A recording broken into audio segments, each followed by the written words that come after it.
अच्छी मकाई चोचे बनाओ इस दानस पे बस हेरावान दान मकाई चोचे सह घर कुली गेव मे यथ इस्तेमाल कर्मुत अम सह देसी टेस्ट यवान ठंड तो बह क्या कर बह त्रा ये पे अत दिम बह पे प्रेस तो ये बह थोत तुलान अत बनान गोर सर्कल यह गई त्रेम तो यह गई चूरम तैयार एक ब्या तैयार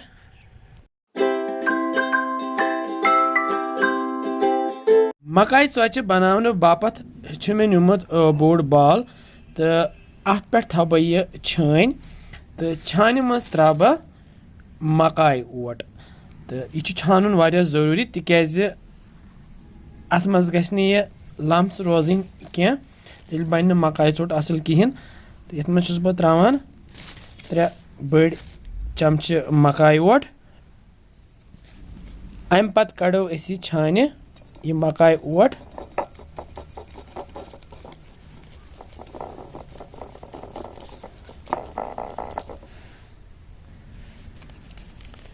तुम वुचान ये मज रूद यह कोश तो यह कोड़ अलग छान मज तुम वुचान ओट छुआन तो अत करो वन एड ऑलमोस्ट 1 चमच नून अम पत करो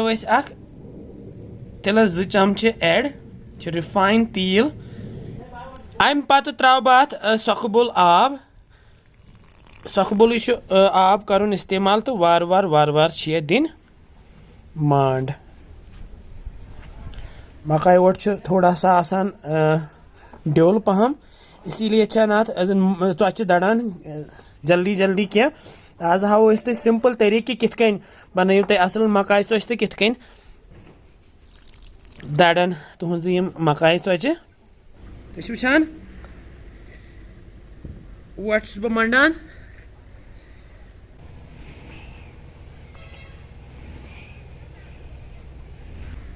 ओट गो तैयार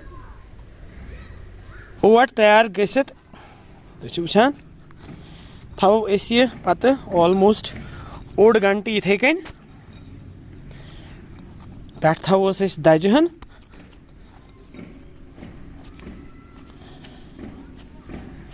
1 घंटे गसित लागो चोचे बनाने अच्छी मकाई चोचे बनाओ दानस पे बस हेरावान दान तुम वुचान अथ पे बनाओ गर्मा गर्म मकाई चोचे तुम रूज वुचान तो मज बलाई आज 1 घंटे गो ऑलमोस्ट तो वन क्या करो वन तुल बह पेड़ बोड़ी पहम तुलो मोटी पहम तक मकाई चोच रस हना मोचे पहम अम पे क्या कर अम पे बना बह ये पेड़ असल पे पेड़ बनावन तुम वुचान पेड़ गो बिल्कुल तैयार और वारिया खूबसूरत पेड़ सन पेड़ बिल्कुल तैयार 1 2 3 4 5 6 7 8 पेड़ बने ये तो तुम वुचो वन उन मे चकला बेलम तो वन क्या बना बह वन मे चोचे बनाने तो ये बनानुक आर्ट तो कला तुह शेयर करान ताई पे मे थोमुत यह गेव तो तेल मे मिक्स कोर्मुत ज़्यादा मे गेवई त्रोमुत अत तुम हेकि गरुक गेव तो या बाजर गेव अगर अवेलेबल आह तुम हेकि यूज कर तो यह गो गरम तो यप तव तवन प्रीहीट कर दैट मीन्स यह गई आसन गरम थोड़ा सा यथ मज त्रा बह यह गेव चमच यह कर बह स्प्रेड तिकाज मकाई ओट ज़्यादा लारान तो बह अन पेड़ करो वार वार वार वार वार वार वार वार स्प्रेड थोड़ा सा स्प्रेड कर सत अन तटान अम सत पे फट न कह वो फहलावान यह अथ सती क्या कर बह अथ सती अन बह यह बेलन तो अम सत कर बह स्प्रेड अंद फटान अमुक परवाह कह पे हाव बह तुम परफेक्टली कित कन नेर चोट ऑलमोस्ट यह रेडी तो वन क्या हाव बह तुम टेक्निक तो मे यमुक डोंगुक यह स्टील हुंद लिड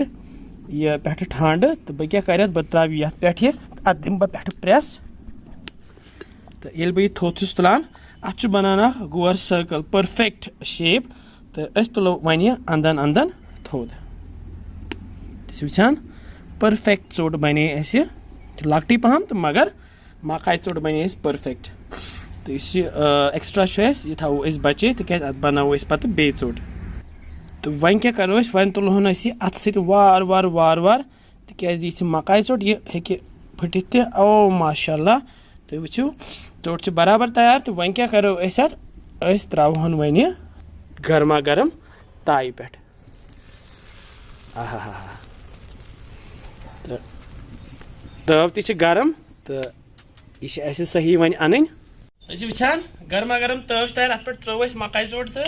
आराम सान वन अन तो तमलन टोटल कहें दिमो अत वन गुक फ्यूर तो पत् हाव बह तुम कि अत क्या ऐड कर तुम वुचान चौचि हेतुन फोक त खसन तो दैट मीन्स कि अकि साइड थोड़ा सा रेडी गम हाफ रेडी करहन गो दिमो ये वन फ्यूर ओ हो परफेक्ट परफेक्ट तो वन क्या करो वन मे ब्रो कन यह गेव मे गो थो तैयार कर मे ब्रश तो ऑयलिंग ब्रश तो अत कर बह पे कोटिंग गेवच मकाई चौचि सह घर कुली गेव मे यथ इस्तेमाल कर्मुत अम सह देसी टेस्ट यवान मकाई चौचि आहा मुश्किन अदफर दिमो बे फ्यूर फिरहन तो बे साइड ते लगावो गेव मे सच बनावनस मज हाबिल ते मे मदद करान तो ये हाबिल ते तो हाबिल मजा आ रहा है हाँ ओके गेव त्रो ज्यादा पहम ये तो सत दिमो फिरन ते ओहो माशाल्लाह वारिया असल तो बेन ते अनन एक साइड रेडी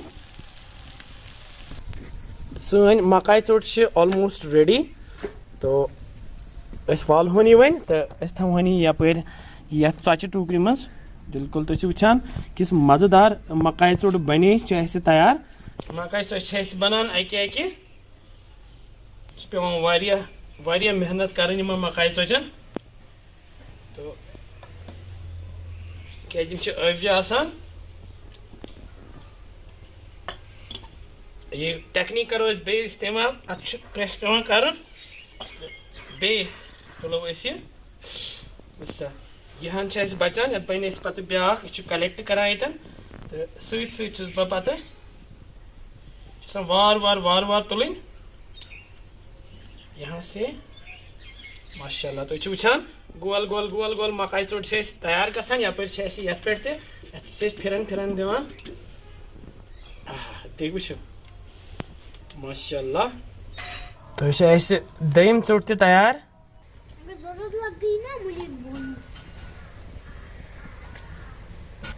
हाबिल ते मे दानस खतर जुन थवान तैयार कर